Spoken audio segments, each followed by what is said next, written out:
Hello and welcome. You're watching Countdown on Bloomberg Quint Live, India's first digital live streaming business news service. These are the top headlines that we're tracking at this hour. It's lackluster trade on the first trading session of 2018. Benchmarks trade with marginal cuts and broader markets outperform in the session. JSW Energy informs the exchanges about not buying Jayaprakash Associates Bina power plant. Maruti Suzuki's December sales show a 10% increase on back of lower exports and a scheduled plant maintenance shutdown. M&M's total sales grow by 8% as expected. And aviation fuel prices touch a 3-year high after PSU oil retailers hike prices for a 6th straight month in January. That is failing to deter some of the aviation stocks as well. But thanks a lot for that, Navneet. And this is Countdown. I'm Neeraj Shah. And the markets flat as flat can be.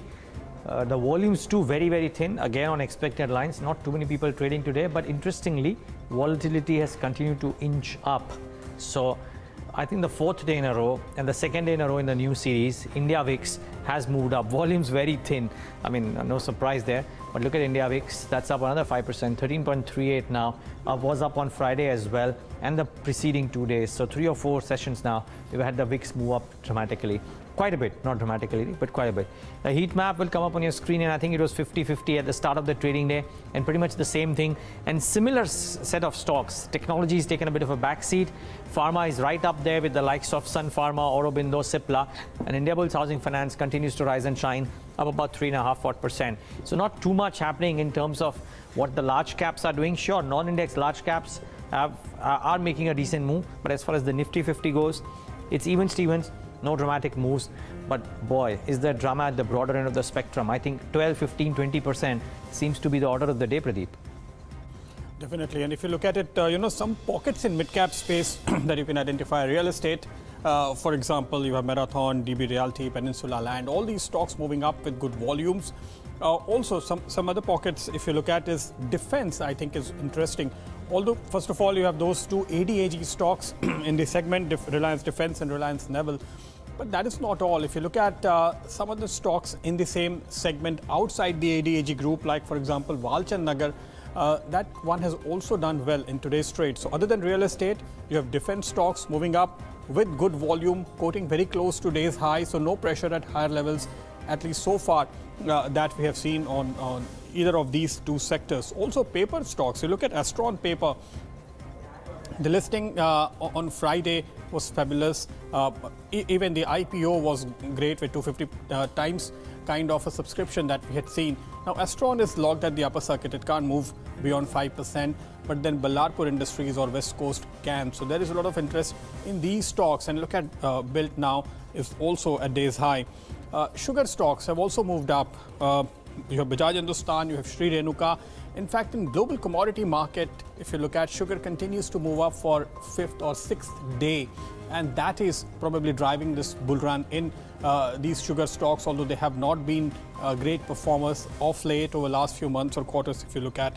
And then you have PSU banks, UCO Bank, Central Bank, not best of the PSU's names, but yeah, they're getting capital from government. So traders prefer trading in these stocks today, Navneet. Well, it continues to be a stock-specific day amid low volumes on day one of this new year. That's 2018. But if you look at the cues from the futures and options market, we've not seen any major build-up for the futures of Nifty or, for that matter, Bank Nifty. Bank Nifty still open interest is just up 4%, whereas for Nifty, it's up only about 3%. The volumes are on the lower side, but what could cap the moves on the upside will be the higher volatility index. Let's just pull up India VIX. Right from the word go in the morning, it's been trading in the positive territory. India VIX is currently trading with gains of almost 5 to 5.5%. And remember, it is above that crucial mark of 12.5, which most of your derivatives and analysts keenly watch out for. What's happening on the option side then? Out of the money call strikes for the likes of 10,600 as well as 10,700 strikes still now have seen some writing. And on the put side, the 10,500 put is seeing strong writing in today's session. Well, the Nifty Nifty still trading above the mark of 10,500, but still that's a very crucial mark. The closing above that mark will be a positive sign, at least for today's session. What can be the trading range in this, in the near term at least? It is between 10,300 to about 10,700. On the Bank Nifty front, which is just turned negative, once again, it's very close to its support of 25,500, which it has breached, in fact, in last week's session. So watch out for that mark. But in terms of range, it is between 25,500 to about 2,600, which has been a crucial resistance mark also for Bank Nifty. Just two stocks which Pradeep has already spoken about, and these are the companies which have been very active since last week. These are the Anil Ambani Group companies. So one of them is Reliance Naval. The stock is up on very high volumes on the cash side. It is also trading very close to its 52-week high of 70.7. So watch out for that counter. And if you look at the futures, the January futures of Reliance Naval have seen good amount of long build-up. The open interest is up as much as 38%. The other one is Reliance Power, which has hit 52-week high in today's trade, and that's also up on very high volumes on the cash side. So do watch out for the delivery data for both these counters. For the futures of Reliance Power, up till now, we've seen increase of almost 17% on the long side. That's Reliance Power January futures just about trading with premium of about half a paisa.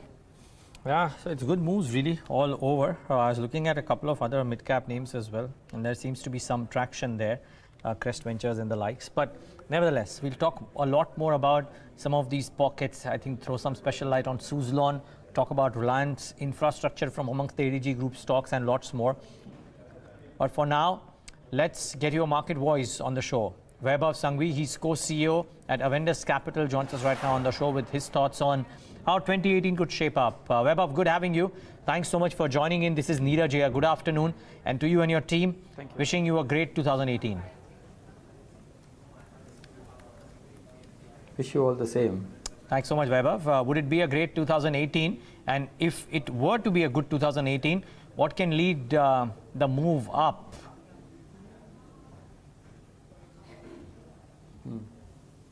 So I think, as in last 4 years, everybody has been hoping for, earnings recovery in the range of about 10 to 15%. I guess 2018-19 is the year where you eventually will find that the earnings will grow in the mid-teens. And if those kind of earnings growth comes in 2018-19, then to a great extent, the valuation premium which we are now seeing would be justified. Having said that, I wouldn't say that there is much of a room on the higher side in terms of re-rating on the higher side. I think we will perform in line with the earnings growth going forward. And at the same time, in the light there where we are seeing global economy pretty much stabilizing and on the path of recovery, we should be in okayish type of market performance. As I said, we'll wait for how the earnings recovery happen. So if you said in line with the earnings growth, does it mean Vaibhav, if earnings go up by around 15%, then index can also move up over the next 12 months by around 15%, and good fund managers will probably deliver between 15 and 20%? Only caveat is basically, in a shorter term, what happens is basically the performance of earnings may not be equal to the performance of the index or the markets because it's not linear. At the same time, what we also have to realize that the multiple re-rating or the price to multiple in terms of valuations would depend on the outlook for 2019 and 20 also. So if the outlook remains strong for a longer period of time, then we, as you rightly mentioned, if the earnings grow for 15%, then we would be looking in for 15% growth in the index as well. Vaibhav, at current levels, most of the analysts are of the view that valuations do look expensive for Nifty 50 companies. Would you be comfortable to deploy any sort of funds in these companies at current levels, or would you wait for the earnings growth? No, you are right. Actually, the valuations are surely not very cheap, and it to a great extent actually discounts a great amount of earnings recovery for FY19. So that's for fresh investments. Apart from the short-term volatility which might happen because of various reasons, as soon as the earnings recovery happen, we are absolutely willing to go and invest in the markets. In the meantime, it will be lot event-driven, probably short-term macro, variables would be looked at, or something like a budget or something like a result season which might come, every quarter. So those kind of sentiment, impacts will move the market in the shorter term. But as you rightly mentioned, longer term is something we will need to see the hard numbers improving. Vaibhav, just looking at pockets of outperformance and weightages within the index, now with BFSI hogging such a dominant share, and at some point of time, if you see insurance companies making their way into the indices, then that proportionate share goes up.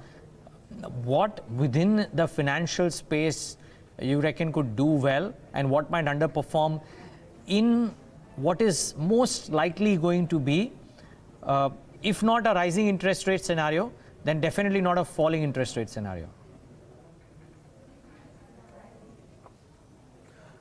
Correct. I mean, we would agree with that assessment in the sense that the wholesale cost of borrowing is likely to remain strong. Having said that, in light of again 10-year GSEC moving, pretty remaining hard, we think that we continue, and as we have been pretty consistent in our previous views as well, that we are very comfortable with retail-focused private banks. Anything to do with wholesale funding is something we are currently avoiding. At the same time, higher AFS books in banks in terms of the investments is something which will get hit, and that will reflect into the quarterly numbers going forward as well. So that is a pocket we are avoiding. So in financials, keep focused on retail focus, quality banks with impeccable asset quality. You would bet on NBFCs though? I mean, except for small finance banks, to an extent, some of the small gold loan companies, by and large, the market is heavily overweight on NBFCs, or at least was in the first half. I don't think the stance has changed. Would you be changing the stance? So, this time it's going to be different in the sense that, all the NBFCs actually would be seen in the light of how their liability profiling is happening, or how, how they are able to, raise finances in a rising interest environment. Those guys who have huge focus on, or huge, reliance on, on wholesale funding, I think they will find it some amount of difficulty in terms of maintaining their spreads. We will continue to be, bullish on, again, retail-focused NBFCs as well. At the same time, housing finance after a period of correction is something which we will look at, because in the light that the longer-term opportunity in housing finance remains pretty secular. So not at this valuation, but on correction is a segment which we will look at going forward. So in your portfolio, what are your favorite longs at this point of time? So in terms of our longs, and as I've been mentioning, retail-focused private banks, we have consumers, and in consumers, both exposure to staples and discretionary is something which we are, pretty much having, and we are strongly focused on consumers. And at the same time, we have some amount of long exposure towards rural-faced economy. We are tactically bullish on global sectors like metals and minor commodities, wherein we will keep renting them rather than owning for a longer period of time. So these are the pockets which we think will likely do better going forward. Having said that, there are a couple of variables which we are keenly monitoring. One is your INR and how the global growth shapes up.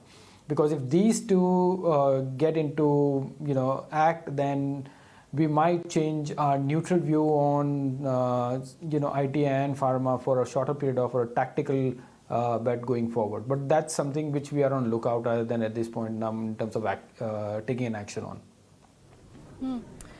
Vaibhav, the focus now shifts to the union budget, just a month to go for that, and probably this will be the first budget post GST was introduced and the last full budget of the current government. What expectations do you have from this budget? So a couple of things is one that we feel that the budget is going to focus more on infrastructure, job growth, and various other and rural economy. Apart from these three sectors, you will find mentions about various things in the budget, but the fiscal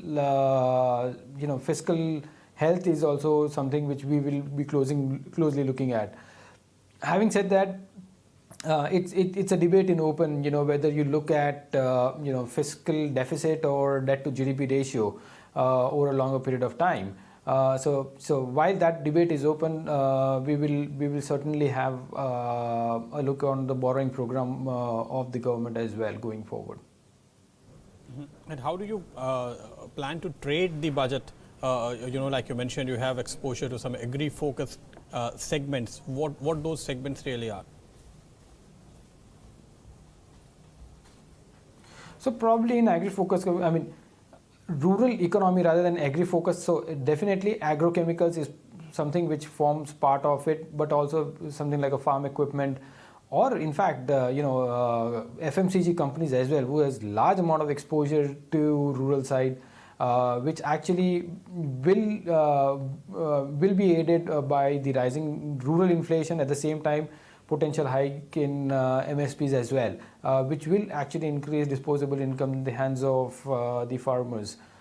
So we are focused on anything to do with the rural economy, including your agrochemicals, but at the same time FMCG and probably to a white goods segment as well. So that's the scope we are looking at. Okay, and where are you short at this point of time? It's a relatively difficult market to take out shorts, but what we think that we strongly believe that refineries have played the course in the wake of rising crude prices, and that is something which we are not very keen on. At the same time, we still don't find huge amount of value in terms of the PSU banks. Those are the select pockets, but as I said, these are not convincing shorts. Probably they are more relative shorts rather than anything else.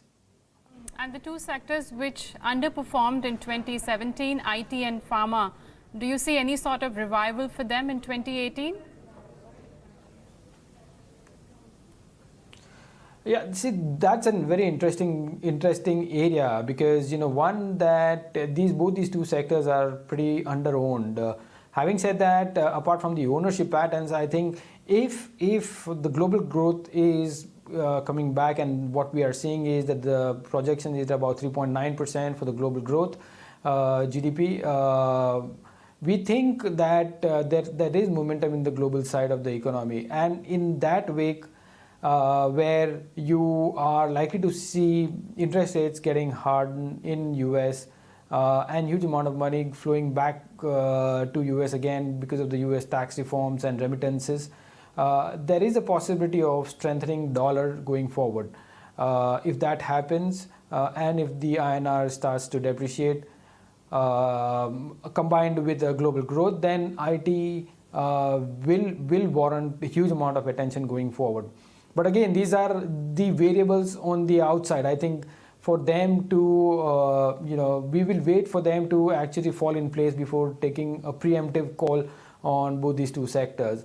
Having said that, again, pharma, the two biggest problems which were plaguing this whole sector, one of them is we are seeing some amount of remedial measures on the FDA side, but the pricing pressure still continues. We will have to watch the environment very carefully in respect to what Teva has done in terms of the pricing of drugs as well. So all in all, I don't want to be bearish on these two sectors. We are actually on the lookout for variables to get in favor for getting them in bullish side of our portfolio.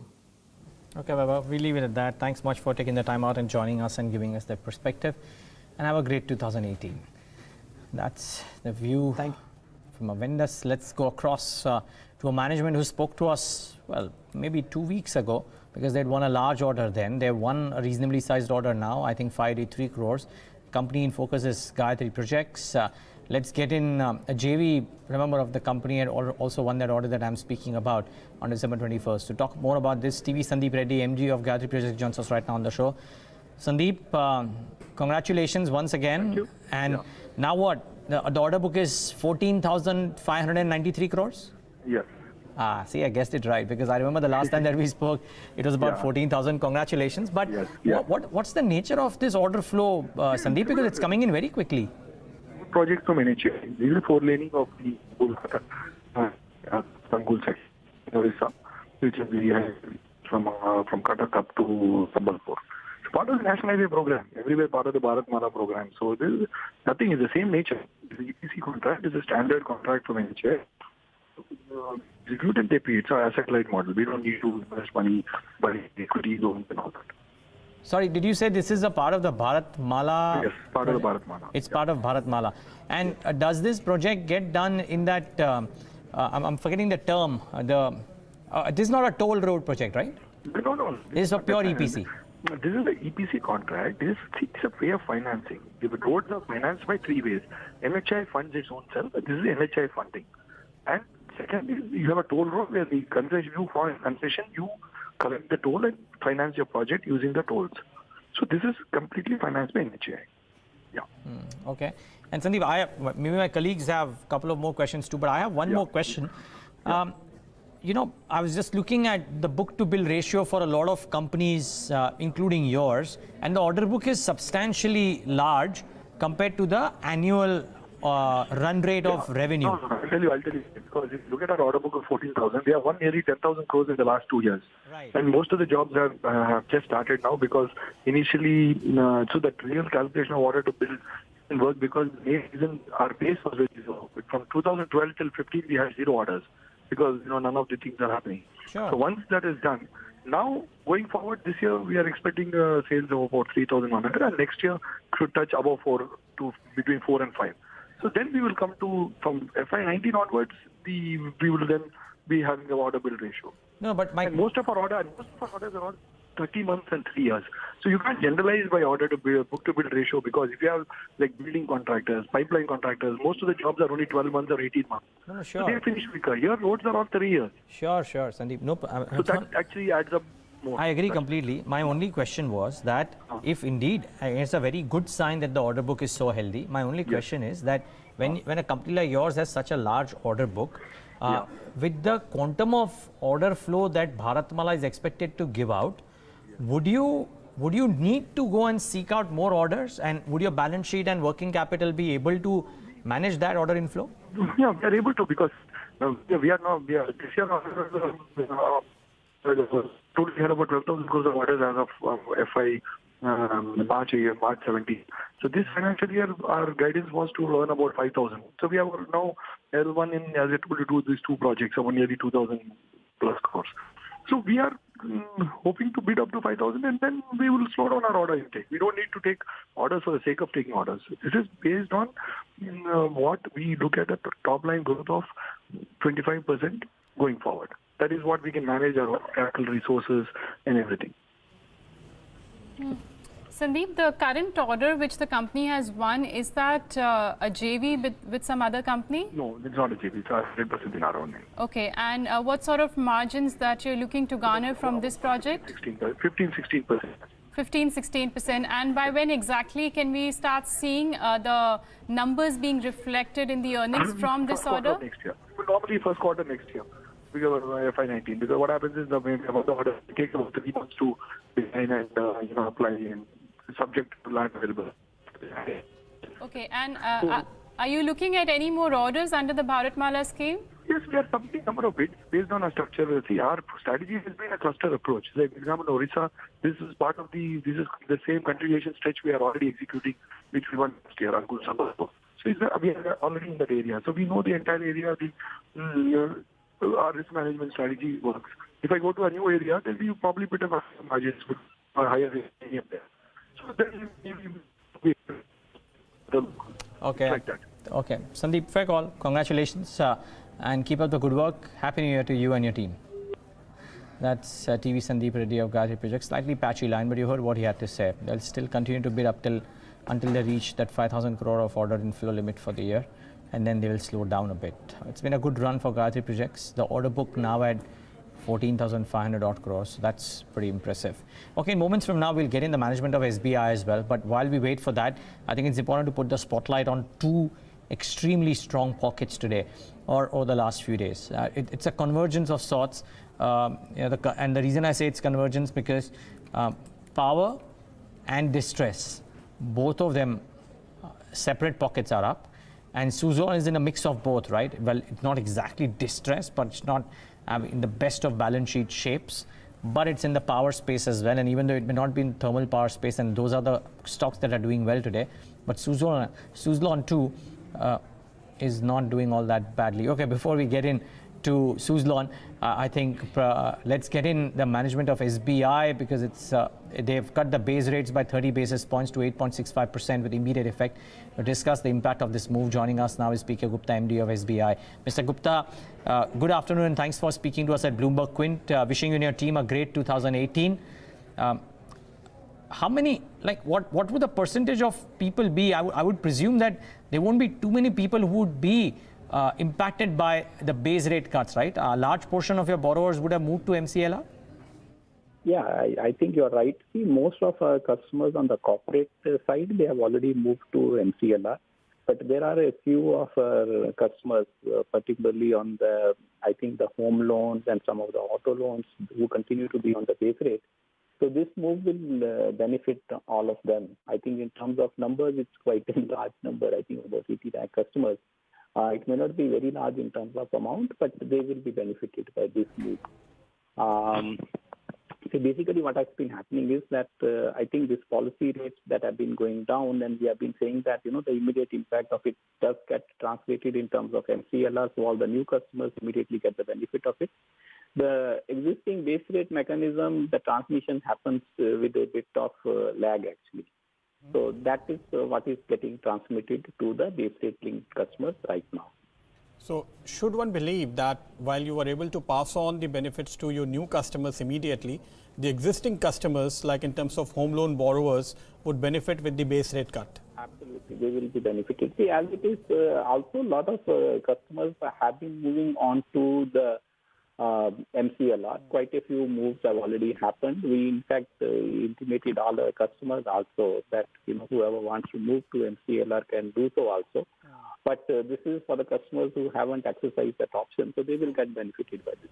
Could you tell us that number, what my colleague Neeraj also asked you earlier, how many customers, say for example, your home loan customers if you're talking about? In terms of numbers, I guess it's close to about 80 lakh customers who get benefited. Okay, and in percentage term, how many would be? Percentage would be a total, in our total book actually, I think it's less than about 25% of our book actually, which is impacted by this. By the base rate.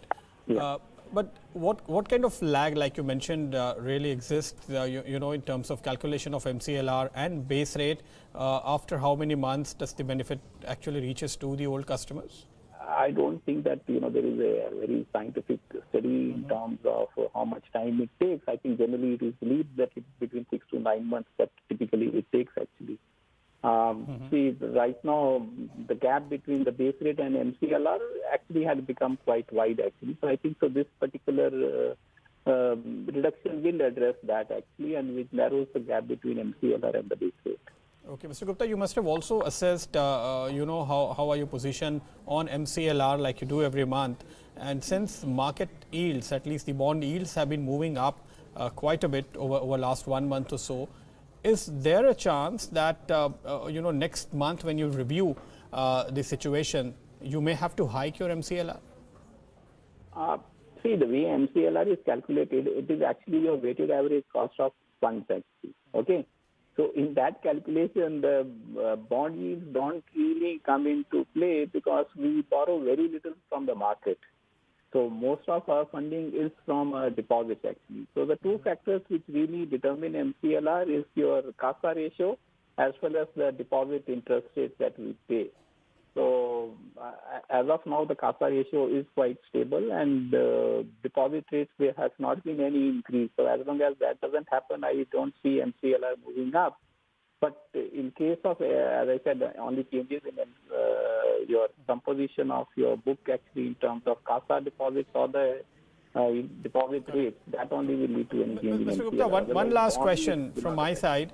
You recently hiked one of the deposit rate. I guess bulk deposit rates were revised.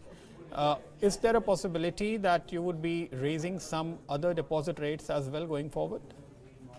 Yeah, as of now, I think what has happened is that the liquidity which was there in the market, the surplus liquidity, that has actually got used. Our market still is marginally positive in terms of liquidity. So I think if the liquidity does become tight, that is when we may have to review the deposit rates. But I don't think that the current liquidity position requires any rethink on the deposit rates. Fair call. Mr. Gupta, we'll leave it at that. Thanks so much for taking the time out and joining us and giving us that perspective. I really appreciate you being with us. By the way, I'm just trying to look at what's moved around and what's not. Bombay Rayon Fashion continues to slide. So that one is down another 5%. But just look at the list of gainers there. And especially Rupa and Company, that one is up 20% yet again. I think the last 6 months, 3 out of, okay, maybe my eyes are playing tricks with me. They were, okay. Reliance Naval, Reliance Power, Unitech, MTNL, HFCL are amongst the stocks that are up and about in double digits. Otherwise, it's all single digits.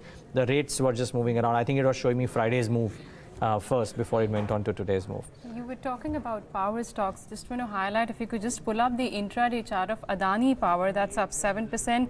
Tata Power has seen good gains. In fact, that stock's inching very closer to the mark of 100. That's also up nearly 6%. And obviously, we'll go across to Pradeep to talk more about Suzlon. But Reliance Power is the one that we've also been talking about. That stock's up nearly 25% so far in today's trade. So day one of this new year is turning out to be a good day for at least all these power players. We've not seen, like, these stocks have not outperformed in the last few years, but definitely some sort of relief is what you're seeing for Reliance Power, especially that's up nearly 23%. Pradeep, over to you. You're tracking something related to Suzlon. Yeah, so I'm tracking Suzlon for a long time. I haven't really liked this chart because it has been continuously falling, and it was very difficult to pick up a signal on the chart that was even remotely bullish. But interestingly today, I have several points here to talk about that kind of indicate that maybe over last 2 months or so, this stock has kind of made a strong bottom, and it may give you a decent up move here on. What are the factors that we are looking at? Just look at the bottom in November, and then once again this bottom in December, around 20th of December or so.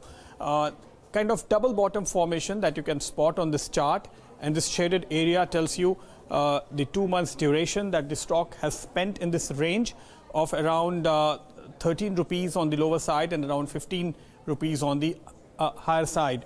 Now, after this 2 month long consolidation, the stock moved above this range during the last trading session on Friday, and today it has managed to build onto those gains and moved up further.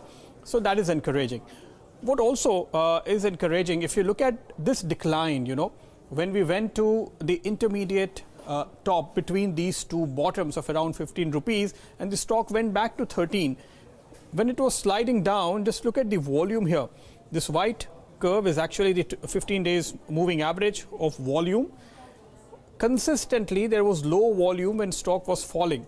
Now look at this last phase, this uptick when you saw 20th or 21st of December, the stock kind of bottomed and started moving up. Consistently, you have above average volume.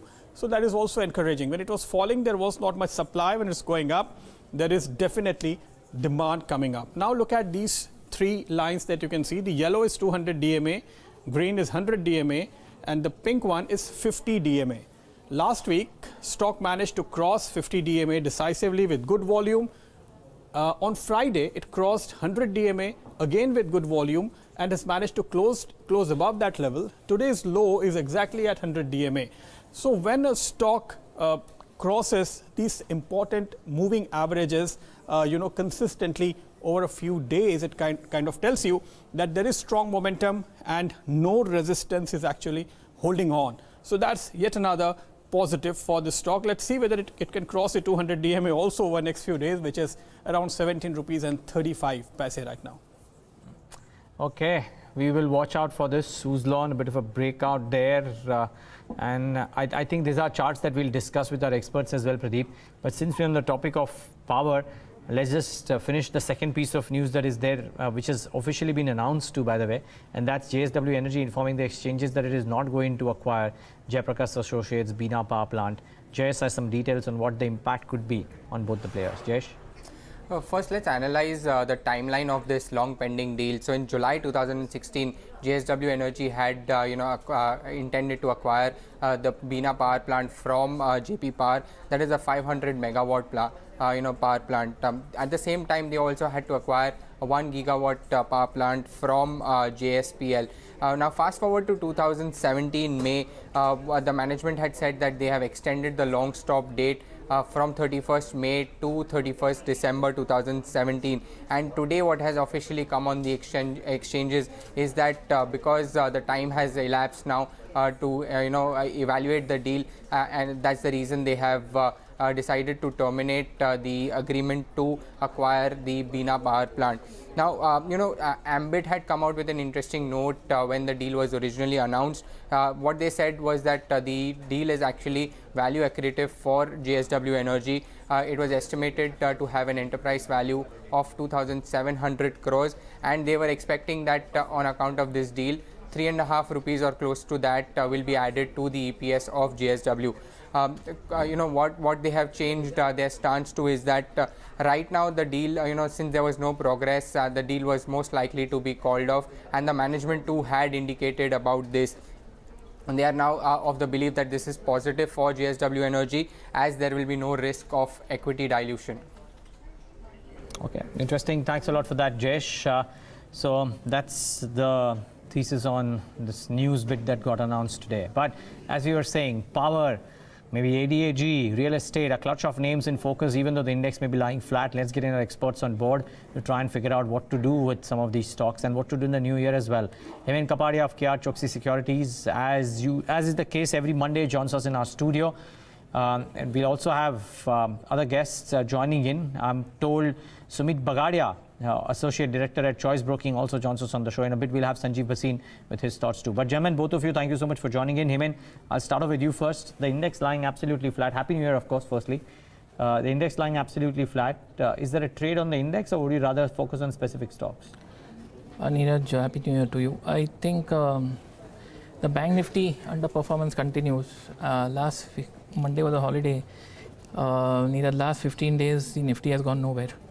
So I thought 10.5 would be difficult to take out. So that's what's happened. It went to 10.550, but we sort of, I don't know, we don't seem to be doing much. So is the Bank Nifty going to go up and pull the Nifty up, or is the Bank Nifty going to pull the Nifty down? So I'd say sell the 10,300 put option. That seems safe enough.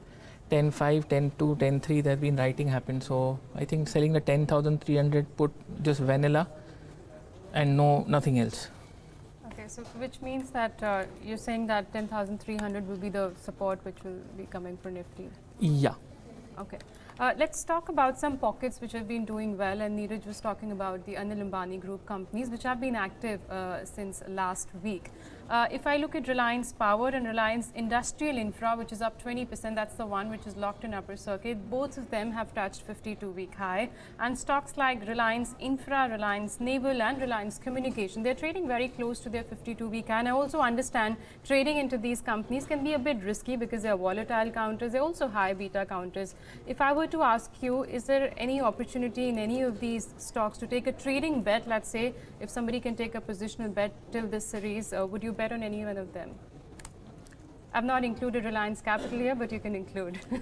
So, well, actually it's mission impossible trading ADAG, but I would digress just a bit and I would add Reliance Infra. Okay. in the entire gamut of stocks that you mentioned, because I think Reliance Infra capital looks good, but I think technically Reliance Infra is cheaper simply because we're closer to the bottoms relatively. The long-term picture is turning positive. Crossover buys on the mechanical indicators on the monthly charts. Things are fine. So none of the power, com, etc. But first Reliance Infra, secondly Reliance Capital, but Reliance Infra basically. Okay. Let's also get in the stock recommendations firstly before we move further. And Sumeet, to you first. If there is a trade on the index, then that. Couple that up, of course, with your stock recommendations for the afternoon. Hi, good afternoon. We feel that markets are positive, and from here on, we can see a good upside move in the next couple of weeks. For trading perspective, we feel that one should initiate long positions in Nifty for the upside target of 10,600 levels. And as far as stock-specific moves are concerned, a couple of stocks are looking very good to me. From here on, we are expecting a good move in a couple of stocks, named like Coal India is looking good to me at present. After a sharp correction, now the counter is consolidating and it's finding support near 260 levels. So till the time these levels are not taken away, I think one should be on buy side in Coal India for the upside target of 275 to 80 levels as an immediate target. And if these levels are taken away, then we can see extended move to 300 levels also.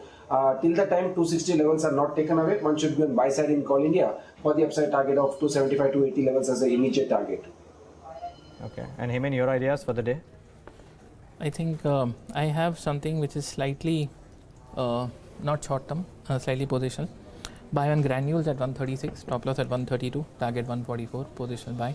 And in fact, granules is also starting a monthly move, Neeraj. So if one has a 6-month view, I think the targets are much larger.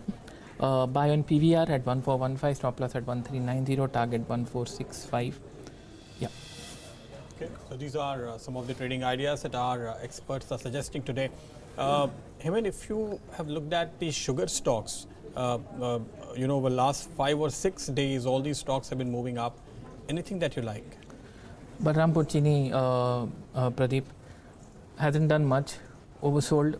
We're seeing some positives on the hourly, which seem to be, our 60 minutes, 120 minutes, which now seem set to convert on the daily. Not too many positives yet on the weekly, but I think the 2 hourly seem set to convert on the daily. So I think Balrampur Chini looks quite interesting. Not much to lose, honestly, Pradeep. Downside appears limited. So I'd pick that as a dark horse in the sugar space.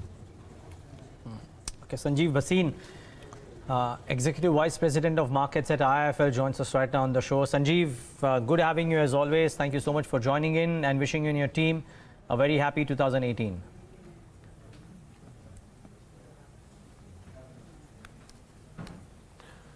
Yeah, same here, Neeraj. I wish you and your entire team and all your viewers a very, very happy, healthy and prosperous 2018.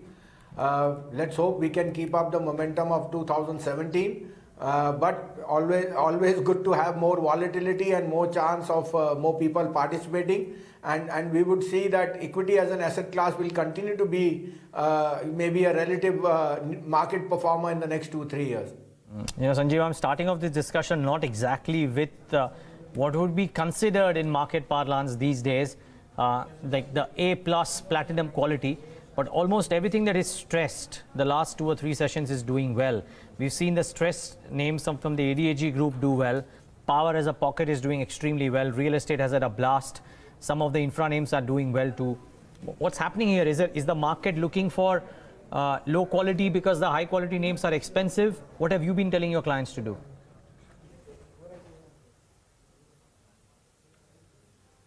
Yeah, so you can take it to the glass half full, because most of these names have been they have been wealth erosion. But like we said, we've had a contrarian buy on Reliance Power purely at 40 rupees on the back. That power assets were available at the lowest valuations compared to power environment. The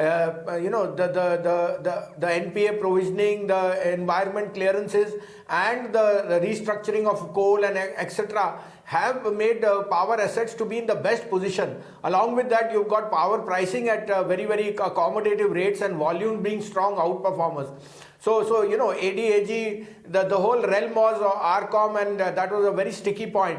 And you were valuing good assets at bad prices. So that's why 40 rupees for R Power didn't do anything in 6 months. But lo and behold, in 10 days, it met our yearly target of 65.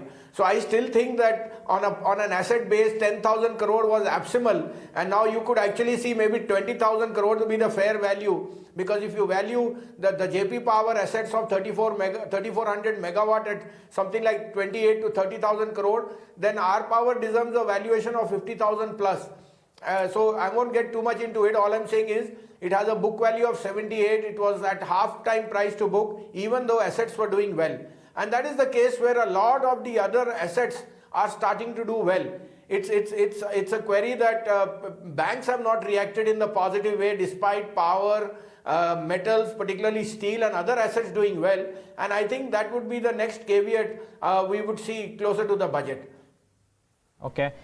Sanjiv, stay on. So much more to talk about, but it's a conversation we are having with another management very quickly. Shivam Autotech, it surged in trade today.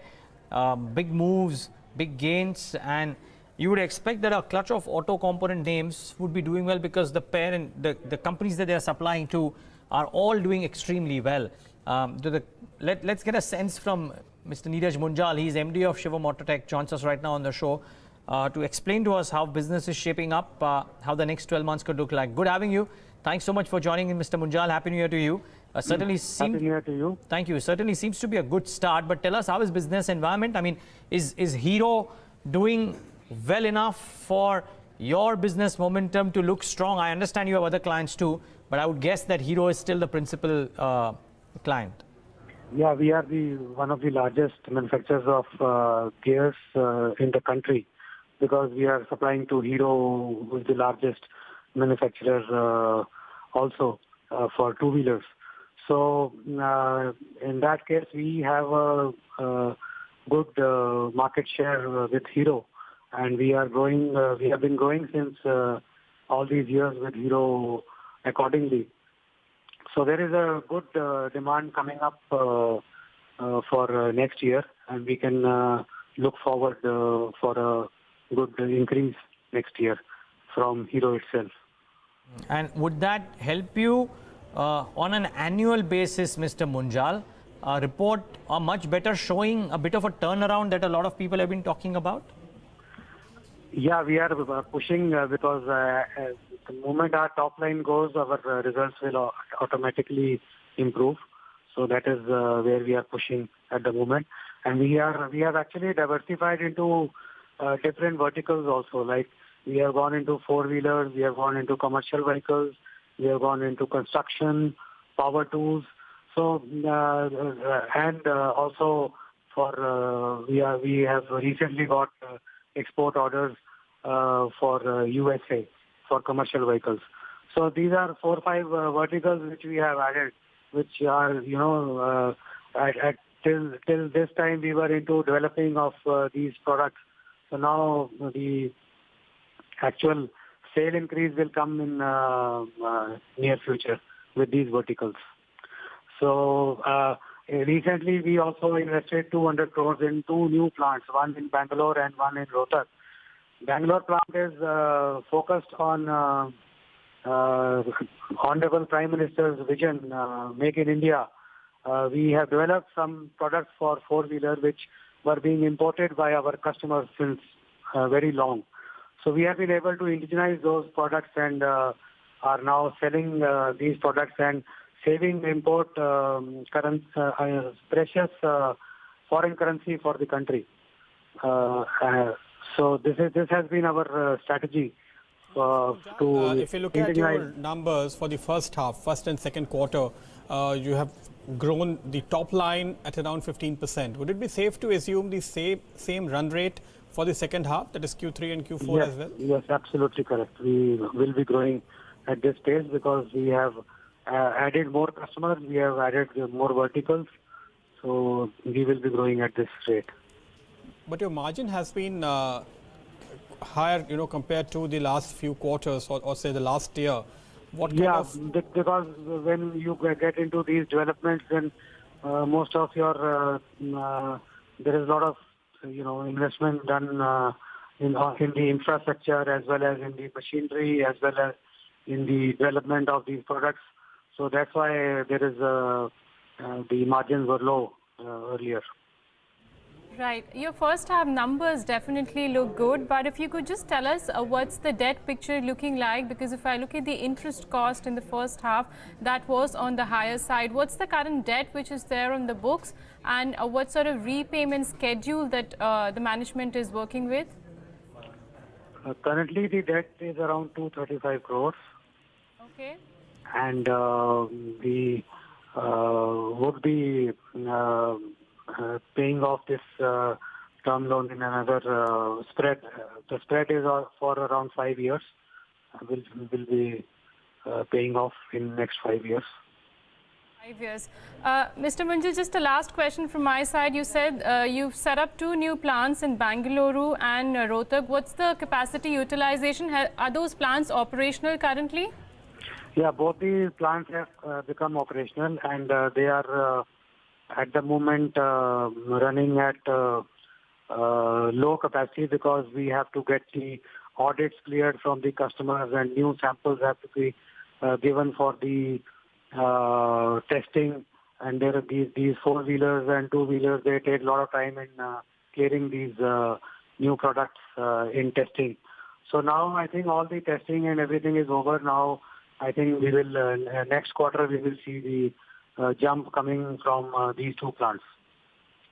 Thanks, Mr. Munjal, for taking time out for us. That was Shivam Auto Management speaking to us. Mr. Bhasin, is this stock on your radar? Any views on Shivam Auto?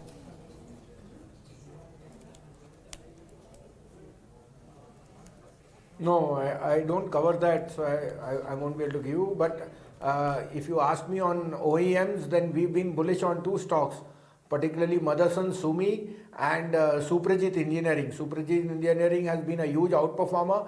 We still think from here you can see at least a 40% uptick as it gathers more market share in the cable in 2-wheelers, and now it passes on to the 4-wheeler sector also. Great. In fact, Motherson Sumi happens to be a favorite with our in-house analyst Yatin Mota as well. And he finds a report almost every day, which means so many analysts are actually bullish on that. And today I think he picked up Recall. Yeah. Is that a stock you like, Mr. Bhasin?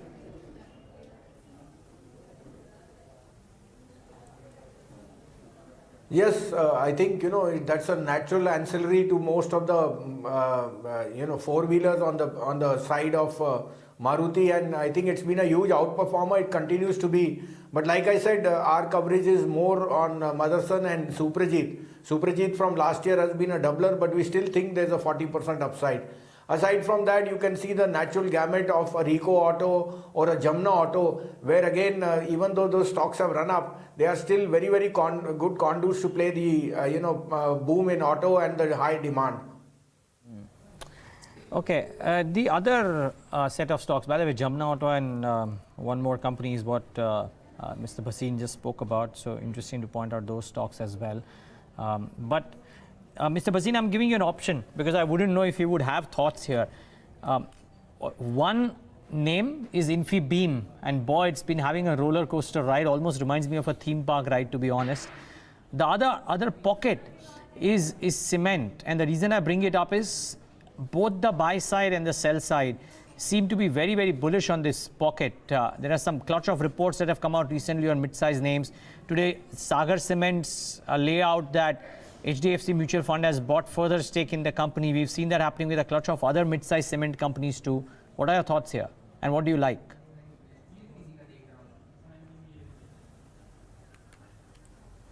Yeah, so cement will be in for a good season now. Plus, we've seen that the imbroglio on pet coke has also got solved. Only thing is that pet coke prices have been hurting margins. But if you want to play that, I'd rather play the large cap stocks. For us, it's been Ultratech and Ambuja, and you can add a JK Lakshmi Cement in the mid cap. So I'd stick with these 3, but you'll have to do more legwork and see where on a regional basis you could pick out some more winners. So we pan-India think that these 3 have the best fundamentals and their reach and the market share, and we are overweight on all these 3 on declines. Okay. Stay on, Mr. Bhasin. We'll just get in final thoughts from you as well. But before that, I think the other pocket that we would probably talk about, at least with our technical experts, if not with Mr. Sanjiv Bhasin, would be the stock that Nikki is joining in to talk about, skill infrastructure or SKIL infrastructure. Nikki, I think we know the news, but can you dissect it for us? What would this piece of news, if it turns out eventually gets the clearance, would mean for SKIL Infra? Sure, Neeraj. So SKIL Infra has risen as much as 4.9% today and to its highest level since December 19, 2017. Now, the trigger behind this is CITCO clearing the industrial city project in Navi Mumbai. The project will be jointly developed. It's a three-venture party here. You have Mukesh Ambani personal entities, JCOP, CITCO and SKIL Infra. It's a 5,300-acre project which was initially thought to be developed as an SEZ, that's Special Economic Zone, but then that didn't happen due to policy flip-flop. The project will now has now turned around into an industrial city and is yet to go for final approval from the state cabinet. Now, JCOP and Ambani personal entities will be holding around 48% stake in the project, and CITCO and SKIL together will be holding 26% of the stake in this entire project for that matter. All right, Nikki, thanks a lot for bringing all those details. But as we speak, markets are at day's low. Nifty slipped below the mark of 10,500 and the bank Nifty is also slipped below the support that one was watching out for, 25,500. Bank Nifty is now trading around the mark of 25,430. What has dragged the index lower?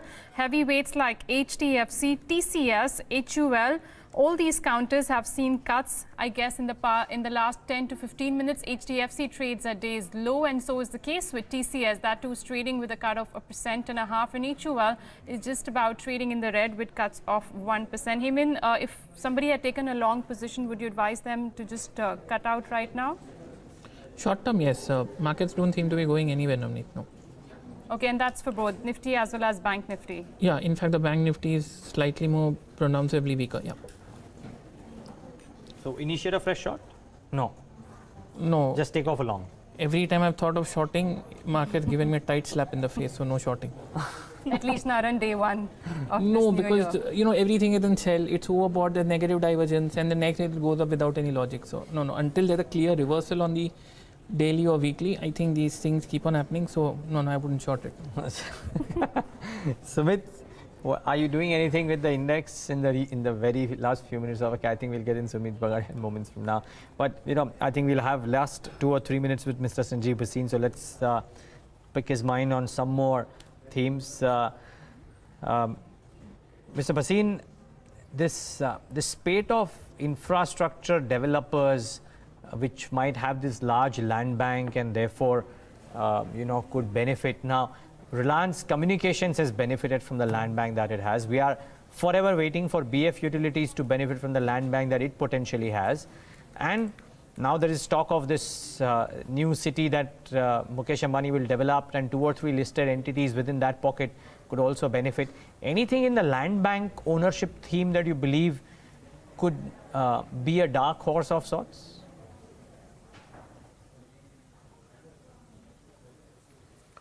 Well, not in recent times have I seen that, but if I want to play the reality sector, I've been bullish on 3 names.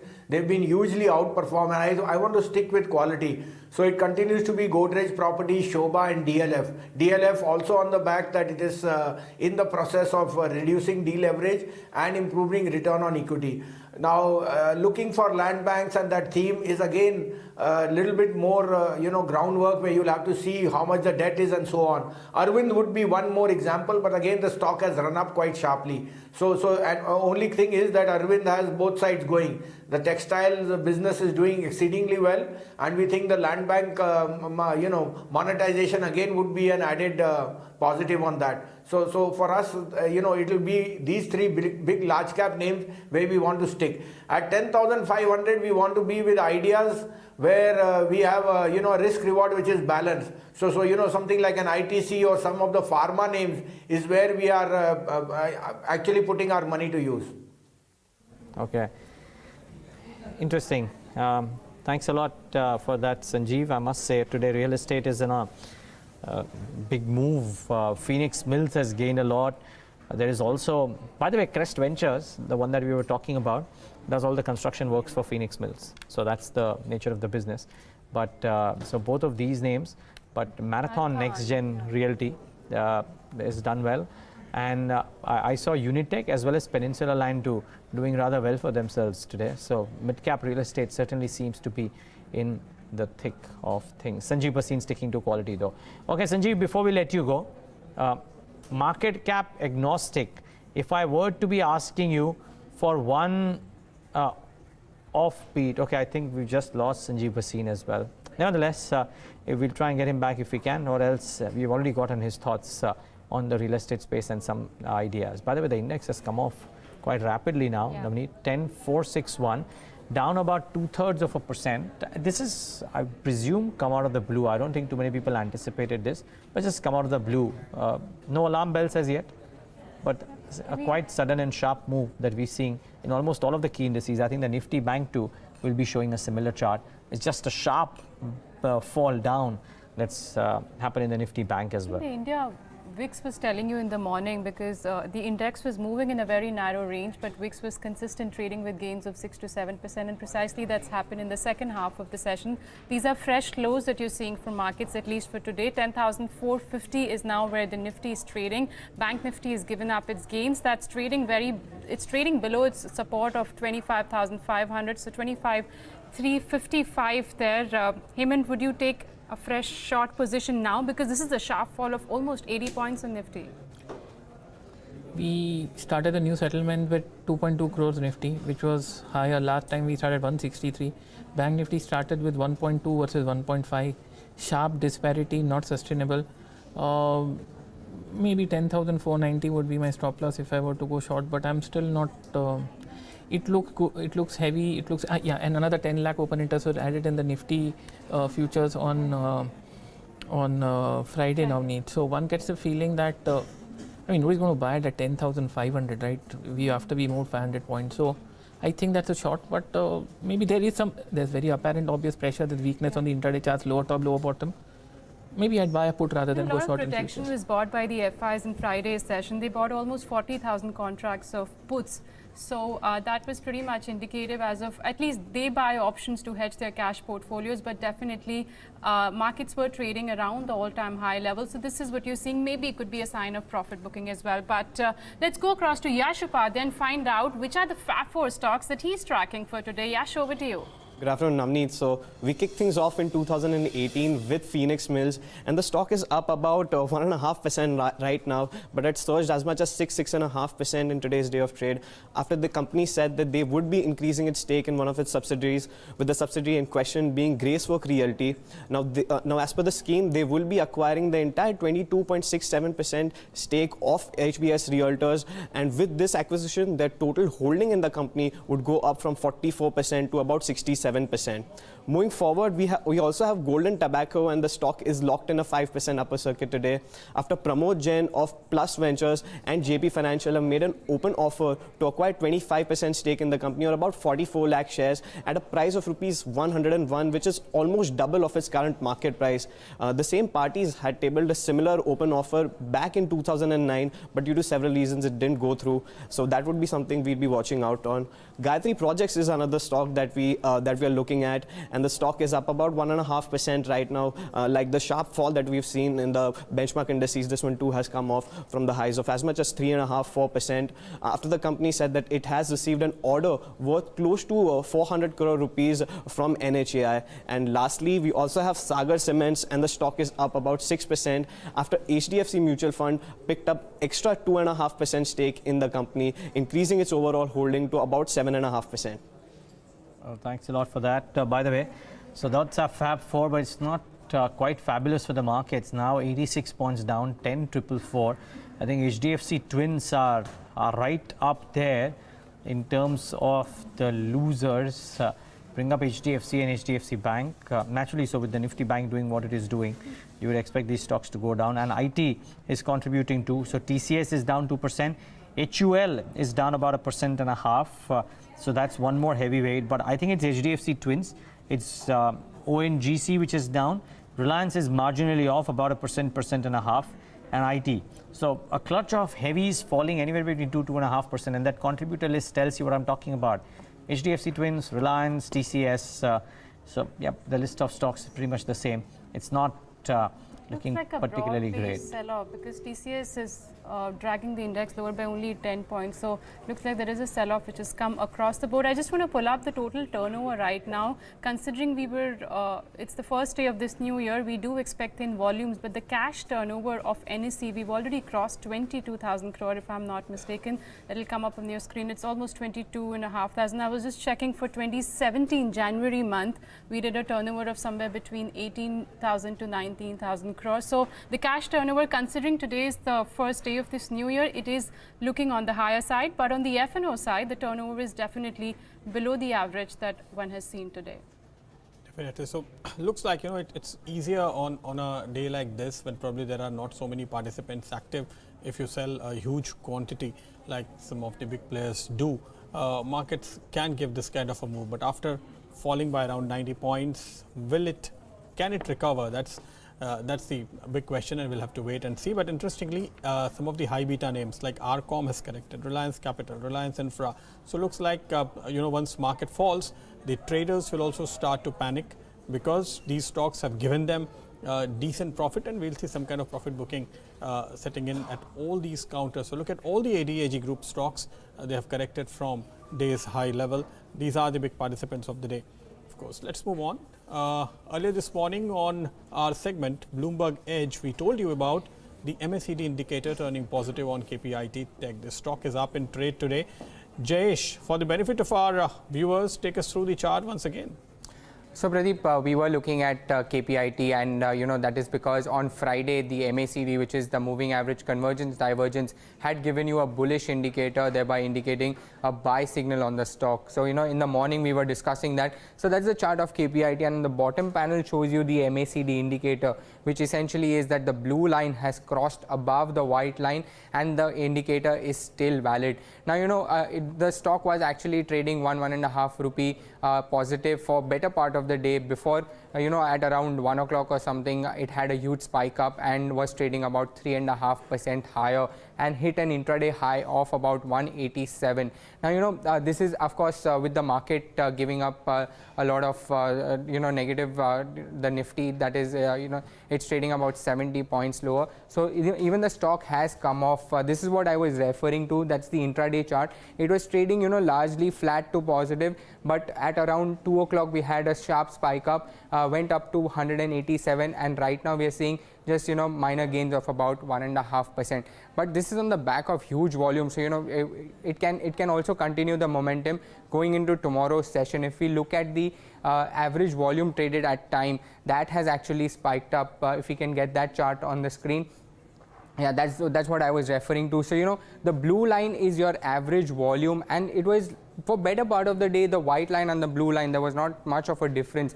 But post 2 o'clock, there has been a sudden spurt in the volume as well. So you know, wait and watch what happens tomorrow.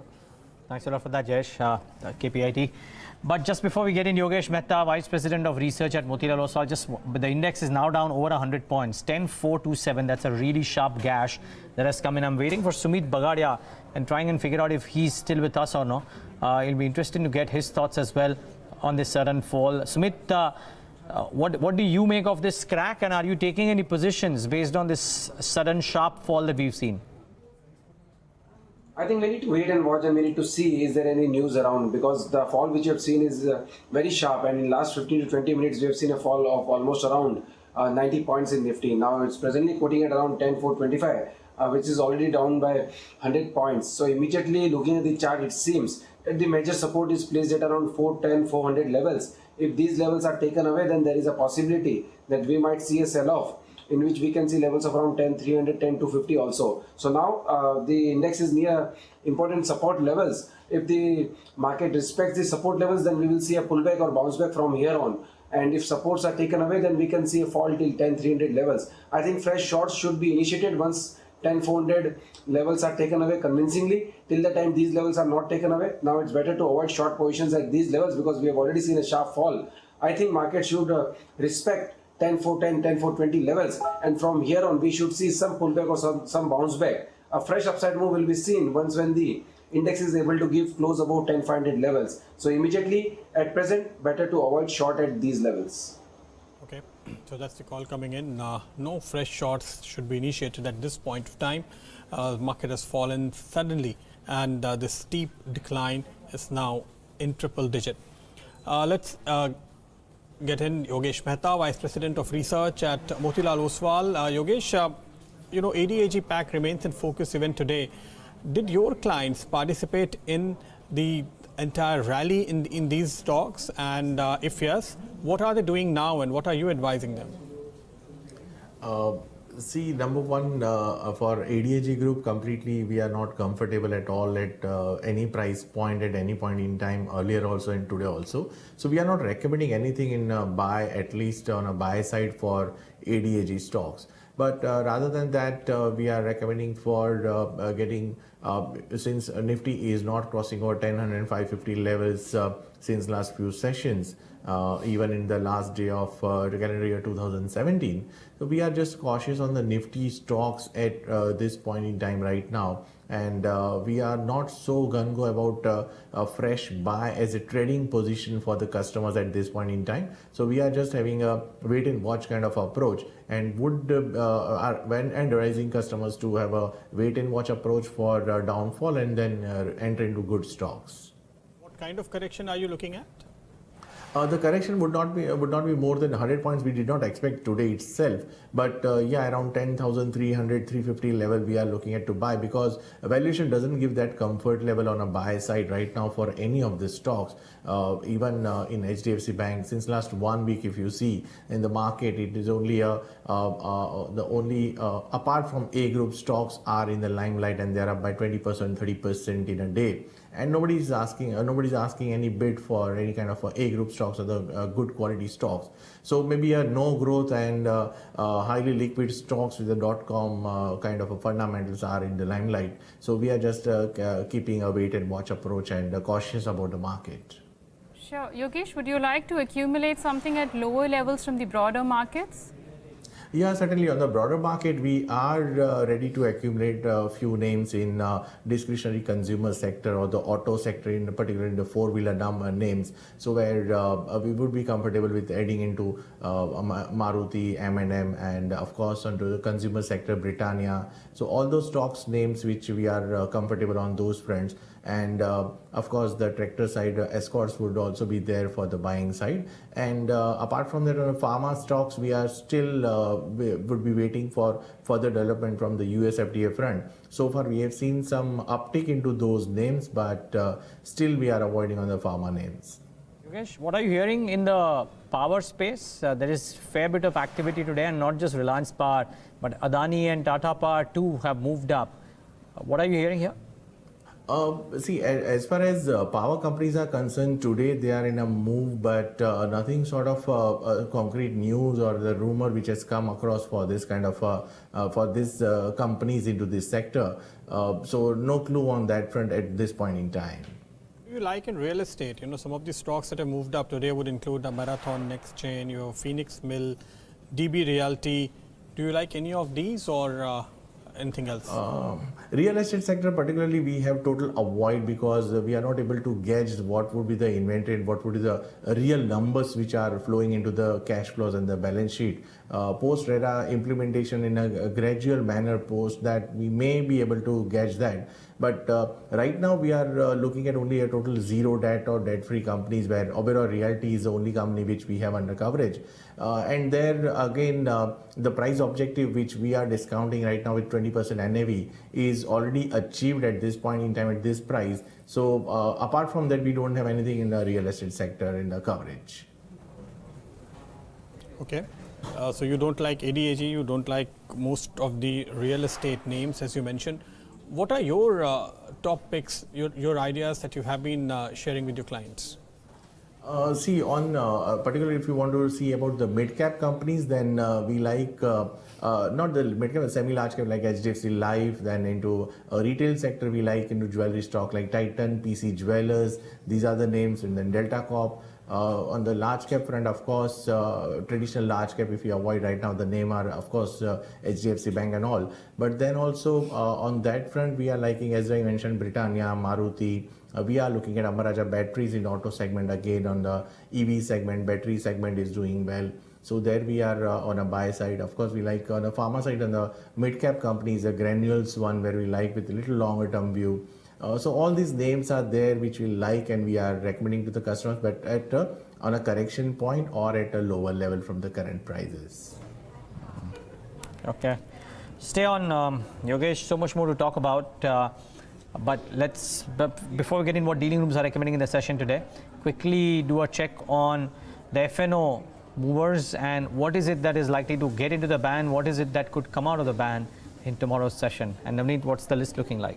Just two stocks, I guess, that could enter into the FNO ban, but I also want to just emphasize the trends can change as we've seen a sharp fall coming into the market. So GMR Infra, Reliance Communication, just watch out for these counters. The overall open interest in the futures and options space as a percentage of market-wide position limit as on Friday was pretty close to the 95%, and actually today we've also seen a lot of build-up on the futures as well as a couple of option strike for both of these counters. So it looks like they may enter, but also in the last 15 minutes the trends can definitely change considering the markets have turned pretty volatile today. Yeah, they certainly have. Watch out though.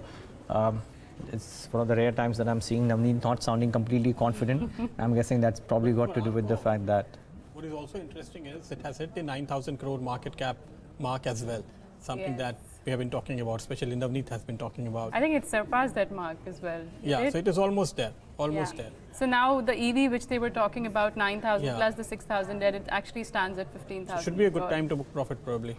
I don't know. None of our experts are willing to take a call on ADAG stocks though.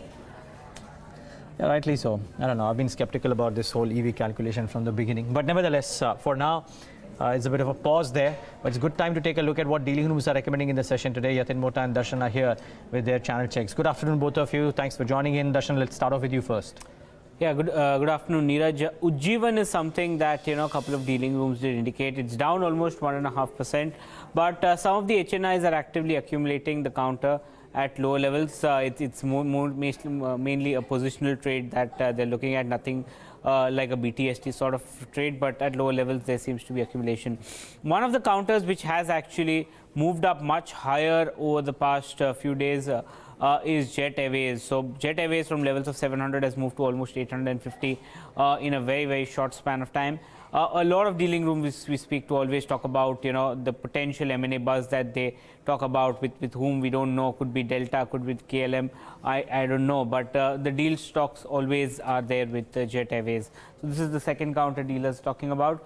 And Nagarjuna Construction, some of the domestic funds are accumulating the counter. No aggressive buying, but at lower levels, they seem to be upping the positions that they have on NCC. So NCC is something that is being spoken about, but Yatin, what are you hearing? Darshan, Ambuja Cements, that is one stock, folks, wherein dealers are indicating that FIIs are sellers in trade. Of course, on the back of institutional flows, dealers do expect some profit taking happening in the cement stocks. Also, KPIT Technologies, this is one stock which is quite active in the future and option segment, and on the basis of FNO trends, dealers are indicating a BTST kind of a strategy to the clients, which is basically buy today and sell tomorrow. And finally, we have Camlin from the cash market segment. This is one specialty chemical business wherein a lot of HNI accumulation is happening, and dealers do indicate that for the short term there could be a 10 to 15% short term upside. Thanks, Yatin and Darshan, for the update. By the way, look at Reliance Naval. The stock has gained another 11% in last 15 minutes. It's up 34% now. It has surpassed Reliance Power long back. Let's look at this move for the last few minutes. Well, 35%, all right, 66 rupees. Who's complaining from the ADHG group? No one, to be honest. Surprisingly, with markets correcting, these stocks are not correcting. Reliance Power is also holding about the gains of 20 to 20. Yeah, I think they've long, the last 1 month they are defying the market any which ways. I was just looking at the 1 month returns of the Nifty 500. The top 10 movers in the Nifty 500 are stocks that you wouldn't bet a tile on, to be honest. Forget betting a house on. So it's just been an interesting set of movements. Let's see if those last or no. But it's 320 or thereabouts, almost 320. That time of the show when we get in the top closing strategies from our experts. Hemen, I'll come to you first. One closing strategy, BTST or STBT? STBT, IndusInd Bank. STBT on IndusInd Bank. What, 5 rupees stop, 10 rupees target? Yes, very conservative. See, now I know your strategies as well. So, okay, Hemen Kapadia asking a view, saying that IndusInd Bank could be a good stock to short. Sumeet, what about you? Your top call? Well, I think we should select pharma space at present levels. Pharma stocks are looking good to me. I think Cipla has not given fall from higher levels, and now it seems that from here on we can see a move in next 1 or 2 days. One can initiate long positions in Cipla at CMP, that is at 610 levels, with the stop loss to be placed at 599 levels on lower side for the upside target of 630 levels in next 1 or 2 days. Okay. Just one stock which is still holding about in today's session, and these are the power stocks. But Tata Power, Hemen, do you see any sort of fresh breakout that has happened in the chart of Tata Power? If you take a slightly longer term view, it looks great, Navneet. The stock has done nothing since 2007 actually. And if you look at the longer term charts, it has begun a journey which should take it scandalous, but it's going to double from here. Yeah, I think the previous highs were in 2014, 110, and before that it was in 2008 or something. Yeah, the all-time high was around 159.30 in December 2008, Navneet, and this has begun what I think is the next round of a potentially 4-year up move. So we'd look at 115, 145, 159, 180 over the next 3 to 4 years. Okay. Yogesh, I heard you mention in your initial thoughts that it's not very easy to buy into these markets. You mentioned about some lower levels as well. Just for the benefit of a lot of people who tune in the last 15 minutes to try and understand what's happening, would you believe there is a fundamental case for the markets to cool off a little from the levels that they are at? 10,433 is the spot currently. What is it that you're working with? See, Neeraj, currently market, I'm not looking at 50, 70 points here and there, but on the valuation front, it is a bit stretched, and earning recovery, which has happened in in the second quarter, last quarter, and that is shows that, after 5-6 quarters, there is an uptick. But we have to see the third quarter numbers whether really the uptick will happen further, and the continuation of the trend in the re-rating, or maybe a comeback of the earning growth on the corporate earnings, that need to really be seen. And before even we have a budget on 1st February this time, so before that there should be some cool off should happen. Nothing can last permanent for on a higher side. It cannot move with a unidirectional move. So there has to be a correction, even if it's a smaller one, or maybe a stock specific, it could be a greater one. So not looking at indices numbers, 50 point, 100 point or 200 points, but individual stock, if it corrects, then it will be very much good to accumulate, because many factors are on for this year 2018. Today is first day. That's why I'm going for a overview on my concern over the year, that many state election would be there, and then we have a budget, of course, and the US global market can affect on the interest rate rise. So all this putting together does not give that comfort level on a higher side, which we saw a good run up in 2017. So need to be a little bit of cautious stance, and you can book profits always. You are making money and re-enter into the positions wherever you wish, like when the things are turning better. Okay, so that's the call coming in. Sumeet, what traders are trying to find out is some trading opportunity in stocks which are priced around 10, 15, 20, 25 rupees range. So if you have looked at some of these names like Unitech, Punj Lloyd, MTNL maybe, is there a trade that you see in any of these stocks? No doubt, the stocks are giving move from lower levels, but to be very frank, I'm not comfortable in the stocks which you have named. I don't see much upside in the stocks.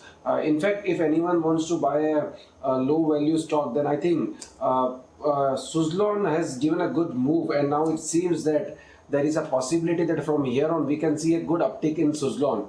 Still, we have not got the final confirmation for the longer term time horizon, but for a short term trading perspective, immediately there is a possibility that we might see a move in Suzlon, in which we can see move till 18 levels or so. A confirmation and breakout above 18 will take stock prices to 22 or 25 levels in longer term time horizon. But immediately from last 4-5 days, the stock is giving move, upside move. Looking at the move, it seems that the extended move can take stock prices to 18 levels. So for a trading perspective, those who have taken long positions in Suzlon, they can hold on the existing long positions, and the revised stop loss can be placed at around 15 or 15.20 for the upside target of 18 levels. So bring up the market breadth chart and just see what's happened there, and has there been excessive damage or has it been okay? Just bring up the advance decline and a bit of a convergence there, but still the number of advances are marginally higher than the number of declines. It's a large cap heavyweight led sell off, predominantly the banks and Reliance Industries coming off. The mid caps of course have corrected, but it's still not, the market breadth is not symbolic of a sudden sharp alarming fall in the markets. Just keep that at the back of your mind. So just do watch out for that. Not too many stocks bucking the trend, or except Indiabulls Housing Finance. But I thought IT is playing some strange games. Hemen, any thoughts here? TCS was up and active, Infosys was up and active on Friday. In today's session, almost all of the IT names have reversed course of sorts. What do you do here? IT and FMCG are market savers, bailouts, would be NAV propping. TCS has pottered around, hatch tags, done nothing in the last 4 years of note.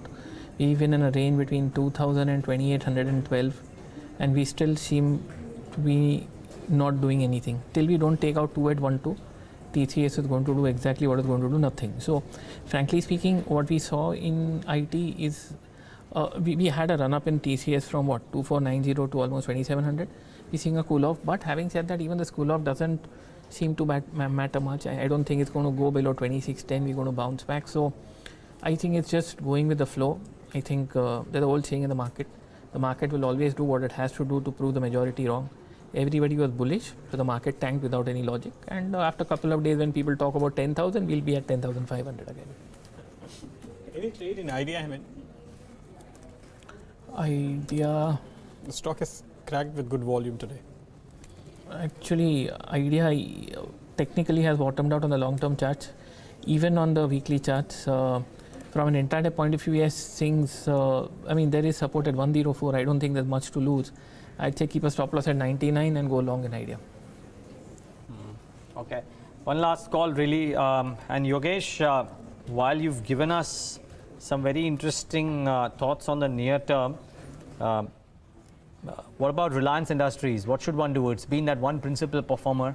What are you telling clients to do in the new year?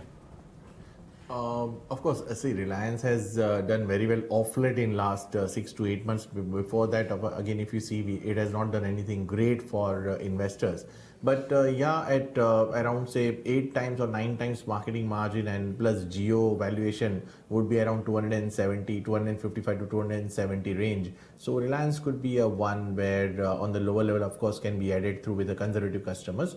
But for the customers who are looking at really growth-oriented companies, there Motherson Sumi is the one we have recently come out with the coverage on, and that is the company which has got history from 2003 with a continuous 25-27% CAGR growth over the revenues as well as the investors' return. And apart from that, on the mid-cap company, we like Nilkamal Plastics, where 32% market share into plastic molded furniture. The new growth avenues are coming up. At home is now improving. So these two are the companies where we have a great comfort on the buying side. Okay. Let's start wrapping up the markets. Start off with Navneet, who's waiting by with the large cap activity. And the last 45 minutes completely spoiled the picture, isn't it, Navneet? That's right, Neeraj, and it's not a great start to 2018, but we definitely started this year on a high note. The index was trading around the all-time high levels. The sell-off that came in the last 45 minutes, it looked like it was more of a large cap sell-off that one had to see. Nifty down almost 96 points, still closing above the mark of 10,400, which it did protect in today's session.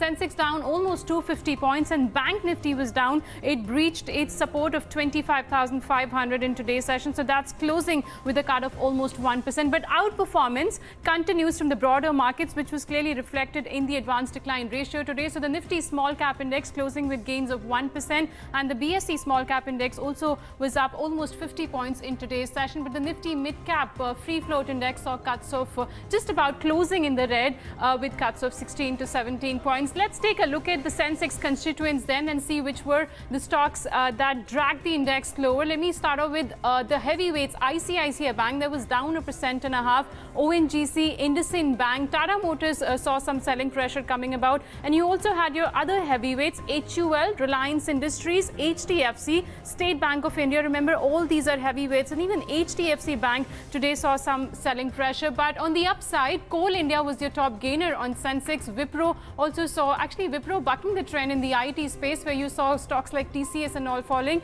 Sun Pharma continues to see some bit of gains in today's session. And Bharti Airtel, Axis Bank and Hero Motor were a couple of stocks which managed to close the day in green, Pradeep.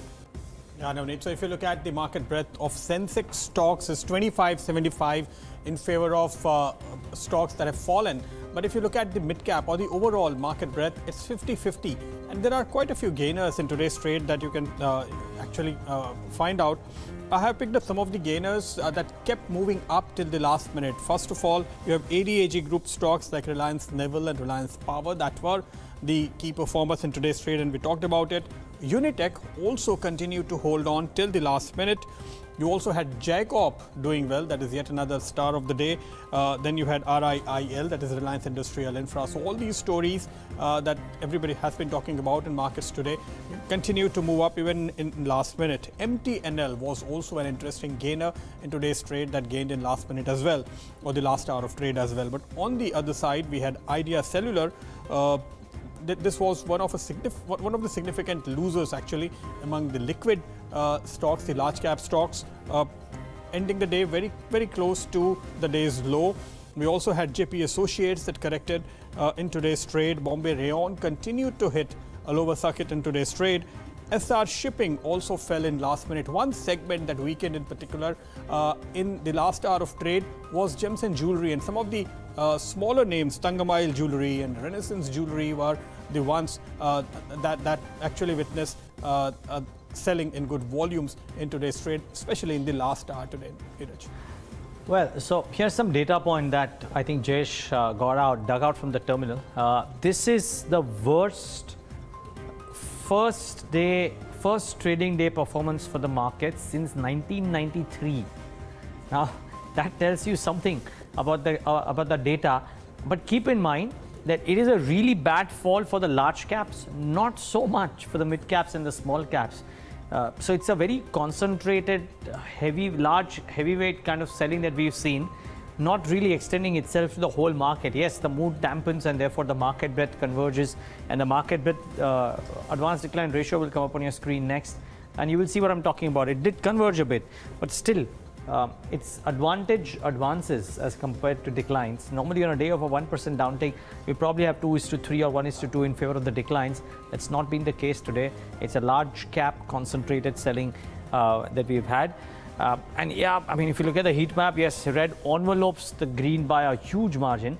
But if you bring up the contributors list, you will see that it's all those heavyweights, the HDFC Twins, the Reliance, maybe TCS. Yeah, those are the four names that are putting in a big performance, and compare them to the best contribution coming in from Indiabulls Housing Finance is just about 2 points to the gaining side. And you know that you are in for trouble in the session today. So not surprised that this has happened, considering the heavies have corrected. There's a lot of red on the screen. Question marks over whether this will continue or no. Let's wait and watch. Remember, it's also a very interesting month in the sense that aside of earnings, a lot of talk about what could happen in the budget would lead to a lot of sentiment build up, either on the positive side or on the negative side, or both for that matter. So that's something you need to be careful about if you are indeed a short-term trader, because a news here, a WhatsApp there could well change the day sentiment for the markets. There is nothing to say that this won't reverse tomorrow for that matter, but let's wait and watch. Final thoughts from our experts, and Yogesh, to you first. Would you would you right now stay on the sidelines if you were a Nifty trader, or would you be a buyer into options at lower levels? Would I have been a Nifty trader, then I would go short on the Nifty. As I mentioned in earlier my conversation, that 10,550, 10,560 is the level where market Nifty has shown a double top or a multiple top at this point in time. But the reversal which was about to happen has come today itself on the very first day.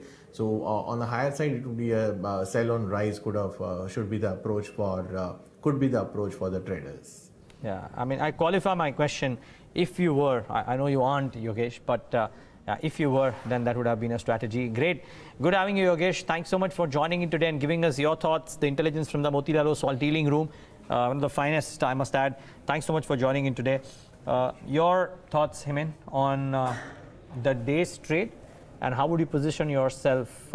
We certainly won't have too many global cues to guide us as we hit trade today evening, or whatever, when we look at today evening's trade for that matter. We should have had a holiday, Neeraj. Everybody got conned and 10 lakh open interest short position in the Nifty. We need to shed some open interest profit booking. So this could last for a day or two. I'm not unduly bearish, but yeah, the divergence between the Nifty and the Bank Nifty is very apparent. So I'd say we need to some profit to take place. Some profit booking. I need a reduction in the Nifty to sort of say that we should be support comes in at 10,380, 10,250. I'm not unduly bearish, but yes, there is a short position which needs to get squared off before we see something happening. Maybe this is taking advantage of the lack of global cues. Probably. Okay. Great. Any thoughts on any of the large caps, the clutch of names out there which were active? No, I don't think so. Neeraj, if you look at the big thing, IT is bottomed out, medium-term, long-term pharmas and the process bottoming out. L&T looks like giving a monthly breakout. I don't think anything changes. So the bigger picture, I think, remains unscathed from that point of view. Near-term is permutation combination, but I don't think anything changes drastically after today. No. Okay. Thanks, Hemen, for joining in today and giving us your perspective. I think we need to slip into a very quick break. Do we have Sumeet? Okay, we do have Sumeet. Sumeet, your final thoughts really on the day's trade today?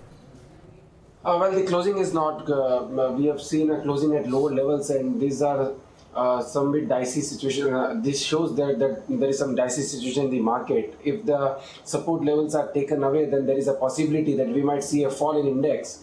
So I think we need to wait for one more day. And if the index is able to break 10,400 levels, then from there on we can see a sell-off around 150 points in next couple of days. So I think if 10,400 levels are taken away convincingly, then one should be on sell side. Till the time these levels are not taken away, we should wait for pullback. And a fresh upside in the Nifty can be seen if the Nifty is able to break 10,500 levels on closing basis. So the immediate move in Nifty can be seen between 10,400 and 500 levels. Either side breakout will give a fresh upside or downside move in the Nifty.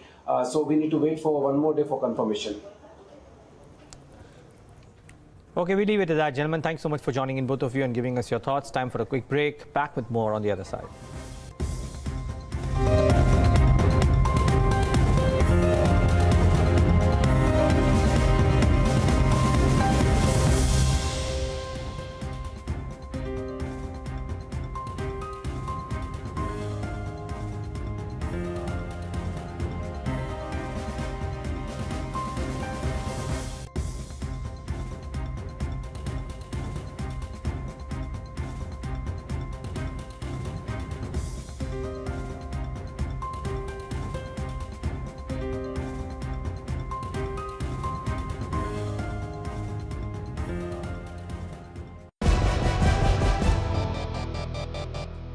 Are we live?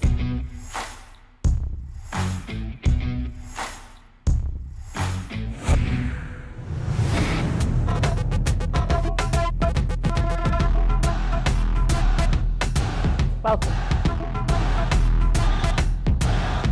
to programming that's insightful, authoritative, and at your fingertips.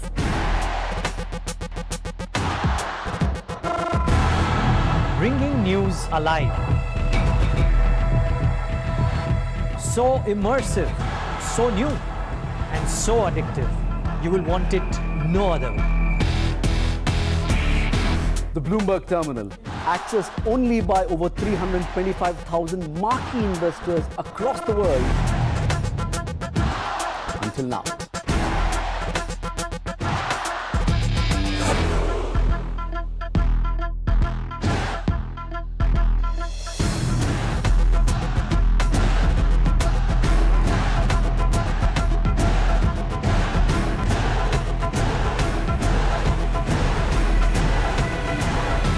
More than just business news, we're news for business people.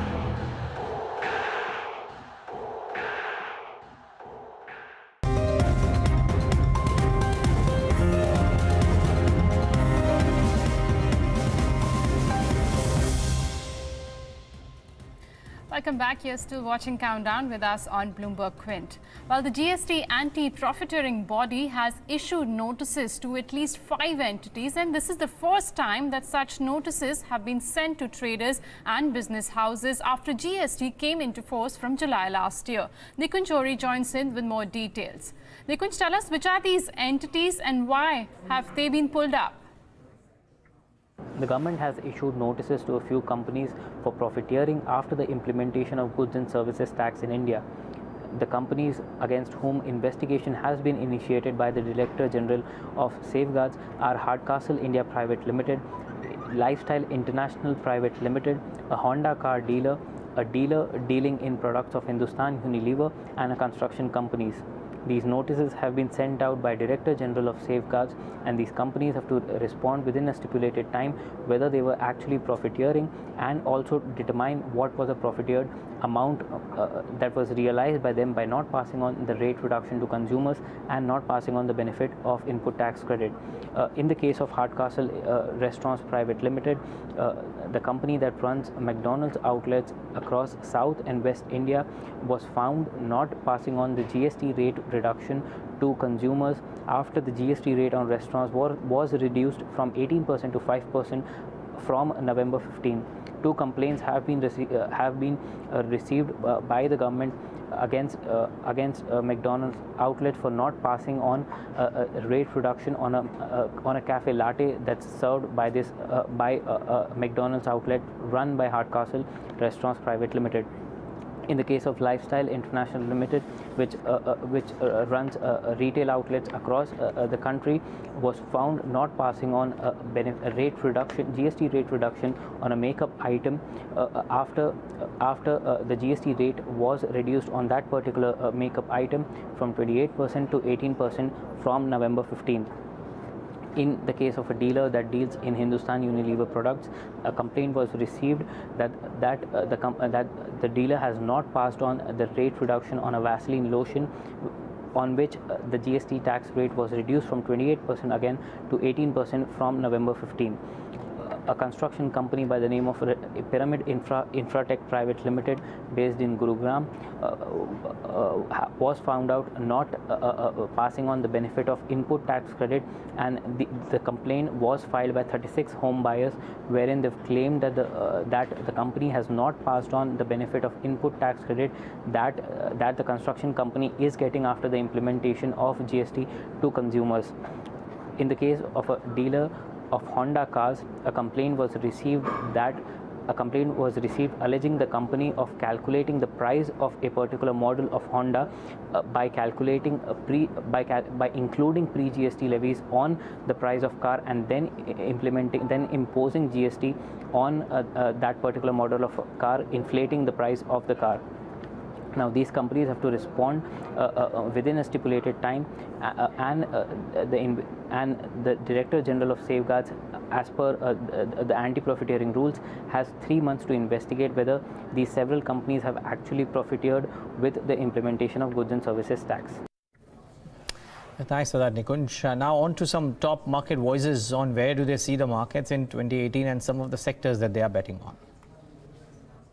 The biggest thing India has going for it is the growth engine, right? So if an economy is growing at 6, 7, 8% a year, in that type of range, a lot of companies get natural tailwinds to grow at multiples of that. So Ramdev would say if the economy grows at 7%, private banking will grow at 14%, for example.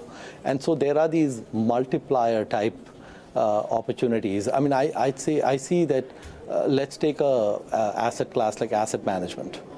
I think asset management will grow at multiples of GDP growth. But at least I haven't found obvious bargains. So it may well be that the growth engines are so strong in asset management that even if you're playing 30 times earnings, there may be a bargain. But a person like me has difficulty with those types of numbers, right? So I can see many areas in India which look great for the future. The issue is that the valuations don't make them obvious. And so what I'm looking for is just be a general leisure, keep taking in the data, keep learning, and then once in a while you might find an anomaly. So I feel I was lucky in the last 1 year that real estate was an area that turned out to be a good one. I am not sure at this point if in 2018 I'll find anything. At this point, I haven't come up with anything. There's no buy list I have in India, but we'll keep looking. I think liquidity is one of the biggest drivers of markets globally, and we are in an era wherein global liquidity has been in abundance. And from that point, we are seeing that now slowly Federal Reserve, they have started increasing the interest rates. Liquidity is being reduced in the system, but still there is enough liquidity in the system. So if I say in 2018 liquidity scenario would be better than 2017, the answer is clearly no. Interest rates seem to be moving up. So I think from the global perspective, this is one factor which we need to keep in mind. Commodity prices would be the second factor which we'll have to keep in mind. I think if crude oil prices shoot up further on account of geopolitical issues, then that can be a cause of concern for a market like India. See, what we are looking at in the cement sector is the fact that the players who have been adding capacity through the downturn are the ones who are going to really cash in on the opportunity when the demand picks up. So we are looking for companies with lower capacity utilizations and who have held on to their pricing power in this downturn. And if the companies are going to benefit from the demand uptick, these are the companies which will definitely benefit, because they have anyways done their business quite well even during the downturn, plus they have added to their existing capacity. So in this entire cement sector, we are looking for opportunities where capacity utilizations are in the region of 65 to 70%, for example, and who have been able to maintain their profitability levels. And as we head into higher capacity utilization levels, these are the players which we think will benefit disproportionately, and that's where higher stock performance is also likely to come. Meanwhile, Pashupati Advani of Global Foray finds some opportunities in the real estate space, while adding that Reliance Industries hiving off its telecom business will be a significant event for the company. Listen into a slice of that conversation. Well, I personally feel that we have built up over the last 2-3 years a culture of SIPs, and I think that is making the market a lot more comfortable because it looks like it's not going to gyrate too much. According to me, there's only, if there's a global situation, we will be affected, but otherwise I think we're fine. And with the amount of 8,000, 9,000 crores a month that's coming between SIPs and insurance money, that's basically going to hold the market up and take care of all the supply that looks like it's coming our way. Can we make money where we didn't make money in last year? Some of the distressed companies, will they really turn around? Government has been talking about it, RBI has been talking about it, bankers have been talking about it. Do you see it happening? Well, I think the key to making money this year is to find companies which have got decent management, which are actually manufacturing in India, and which are actually on a capex, because they will provide great returns in the next 2 to 3 years, because as the new capacity comes on, there are very few companies in that space, very few. Some of the pharma companies are starting to do some capex, and the others tend to be here and there. But everybody else is trying to clean up their books and get sorted out, and there's no knowing what is going to happen. But one of the sad things is that these ARCs are coming, and right now they're coming with foreign money, and the foreign money is able to choose and buy it really cheap. Whereas according to me, there should be more buyers for every distressed asset, so that we're closer to the market, so that we as taxpayers don't have to pay for these bailouts. Pashupati, a pocket that has done exceptionally well in 2017 has to be real estate. Arguably, one of the best performing index, BSE Realty. And now we're seeing the fringe players or the players which were beaten down starting to move up as well. Unitech from 6 to 10.5. DB Realty is up another 10% today. Ever since that news development happened, DB Realty has been on a roll. Maybe it's a specific pocket, but I was mentioning Phoenix Mills. That stock is up and about as well. I mean, what is your thought out here? You know, they're getting price discovery, and also they're able to push off some of their better quality assets. You know, they're getting them RERA compliant and getting the projects finished. And I think as you do that, the amount of debt comes down, and then, you know, the balance sheet looks more understandable, and therefore, you know, people can take a play on it. And the good thing about the real estate sector is that, you know, as more and more people come into the market and buy properties at the bottom end, that'll just drive the whole sector. And I think that may be the game changer for 2018. But okay, so my question is, how does an average investor play out these realty, this realty theme? Well, I think you have to look at the balance sheets and see which are the companies that are doing well, or, you know, look at the mutual funds and see which companies they own, which certainly will give you a safer play. And, you know, for example, DLF looks very solid because they've just brought in 9,000 crores from the promoters. So, you know, DLF will be fine. And it's just a question of they've got so much assets compared to the debt, so they've got no issues at all. It doesn't look like it, and plus with the promoters writing a check for 9,000 crores, that's a lot more than all of us put together can do. So, you know. Yeah, well. So, you know, I remember earlier most of the market experts would say that if you are bullish on real estate, go and buy a property and not buy into a real estate share. Has this the equation kind of reversed now? I don't know. I think the stock market investor is a different investor from a property investor. But the reality is it's getting more difficult to manage property. And I think the income tax department talking about putting notional rent on people who have lots of properties is going to also dampen the market a little bit. So I think that's another challenge for going out and buying properties. Whereas, you know, I'm hoping that, you know, 2018 we'll also see REITs. So then that will also be another avenue for people to get into yield investments. You mean to say Reliance kind of became a telecom company in 2017, was bought as a telecom company, I would say. Now we should be focusing on what do they really do with that telecom access in terms of online retail, etc. Well, you know, they've been gathering content also. So I think that's a great story. And I think at some point they will probably split the company and put telecom off and give it to the new generation. Mukesh Bhai has inducted his kids into the board, and, you know, that's the new generation. That's what's going to drive that space. And the old refinery business he can continue to run. As soon as Jio gets truly cash positive, I think it'll be ready to be spun off, and I think that'll be a great event also. Is it possible in 2018? I don't know. You tell me. Where are the subscribers going to continue to pay? It looks like it may get cash flow positive, but we can't tell. Right now the numbers are there, but it's not 100% sure. I think that, you know, when they start showing the numbers separately, then I think we're going to be ready for it. Maybe end of 18, maybe 19. Okay, in 2013, as he launched his bid for the Prime Ministership, Narendra Modi promised minimum government, maximum governance. But in the 4 years since, many see this as a big state government. Quintillion Media's founder Raghav Bal says he sees Soviet-era thinking in many of the government's decisions.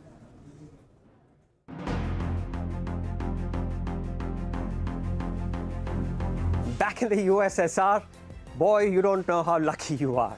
You know, I was reminded of this song when I read the Modi government's public procurement policy order of 2017, which says that for any tender that any Indian government department or company puts out, Indian manufacturers will be preferred and will be given a 20%, yes, a 20% price advantage over foreign suppliers. The reason it reminded me of USSR is because this is very similar to the Soviet-style planned economy of the 1970s. Very protectionist, very trying to cut yourself away from the world. You know, I couldn't help but think of when I met Prime Minister Modi, who was then Chief Minister of Gujarat and a prime ministerial candidate of the BJP. I met him in April 2013. We did a Think India dialogue with him.